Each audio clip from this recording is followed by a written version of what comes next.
सारे हिंदुस्तान को मालूम चल गया कि भारत की अगली राष्ट्रपति कौन बनने वाली है। यशवंत सिन्हा ये तो सिर्फ एक प्रहसन है। राष्ट्रपति का निर्णय तो आज हो चुका है और जिन्होंने ये खबर पढ़ी है सभी मान लिए हैं कि भारत की अगली राष्ट्रपति हो रही है द्रौपदी मुर्मू। द्रौपदी मुर्मू साथियों,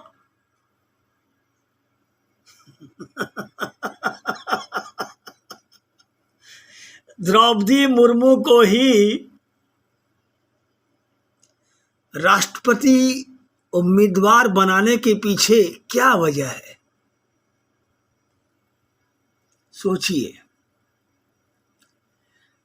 आदिवासी महिला को राष्ट्रपति बनाना ये कौन सी रणनीति का हिस्सा है?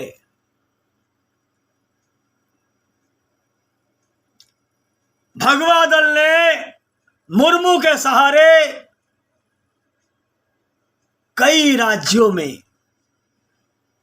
बड़ी संख्या में रहने वाले आदिवासी समुदाय पर पकड़ को मजबूत करने का प्रयास किया है।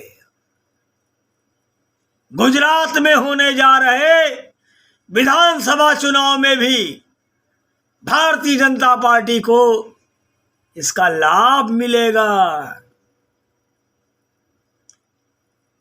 द्रौपदी ही क्यों, मुर्मू को राष्ट्रपति उम्मीदवार बनाने के पीछे गुजरात का चुनाव ये एक बहुत बड़ा कारण है।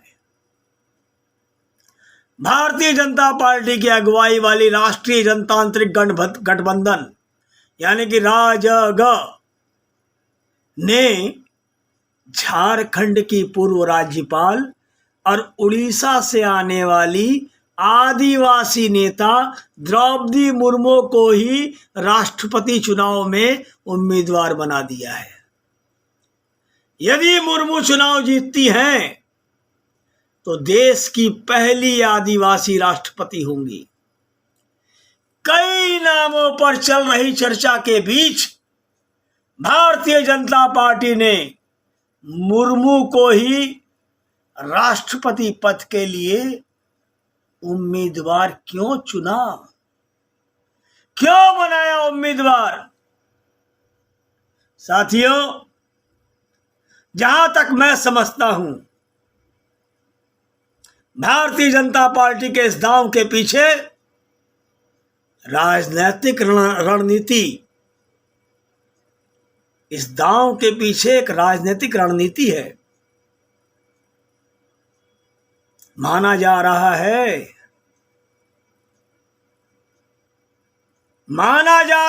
कि भगवा दल ने मुर्मू के सहारे देश के कई राज्यों में बड़ी संख्या में रहने वाले आदिवासी समुदाय पर पकड़ को मजबूत करने का प्रयास किया है।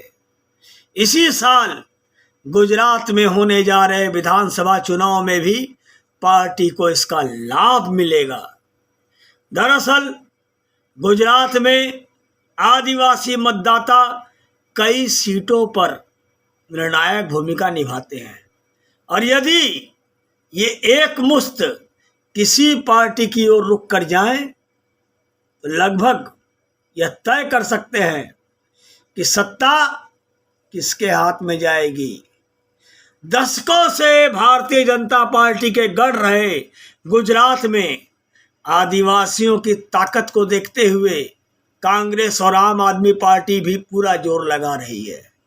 ऐसे में एक आदिवासी महिला को देश के सर्वोच्च संवैधानिक पद पर बैठाकर भारतीय जनता पार्टी आदिवासियों के सम्मान के रूप में पेश कर सकती है। पार्टी रणनीतिकारों को भरोसा है कि भारतीय जनता पार्टी को उड़ीसा, झारखंड, गुजरात, मध्य प्रदेश, राजस्थान और महाराष्ट्र जैसे कई राज्यों में फायदा मिल सकता है। साथियों, 2017 के विधानसभा चुनाव में भारतीय जनता पार्टी ने जीत जरूर हासिल की थी, लेकिन लंबे समय के बाद कांग्रेस से उसे कड़ी टक्कर का सामना करना पड़ा।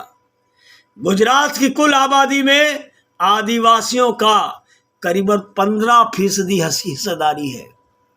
27 सीटें जो है अनुसूचित जनजाति के लिए आरक्षित हैं। 2017 में भगवा दल आधी सीटों पर भी कमल नहीं खिला पाई। माना जा रहा है कि द्रौपदी मुर्मू के सहारे भाजपा इस बार अधिकतर सीटों पर कमल खिलने की उम्मीद कर रही है। परंपरागत रूप से गुजरात में आदिवासी वोटरों पर कांग्रेस की अच्छी पकड़ रही है, लेकिन पिछले 2 दशकों में बीजेपी ने उत्तर में अंबाजी से लेकर दक्षिण में अंबेरगांव तक फैले आदिवासी बेल्ट में सेंध लगा दिया। लेकिन 2017 से ही एक बार फिर कांग्रेस यहां अपने खोए जनाधार को पाने के लिए पूरा जोर लगा रही है।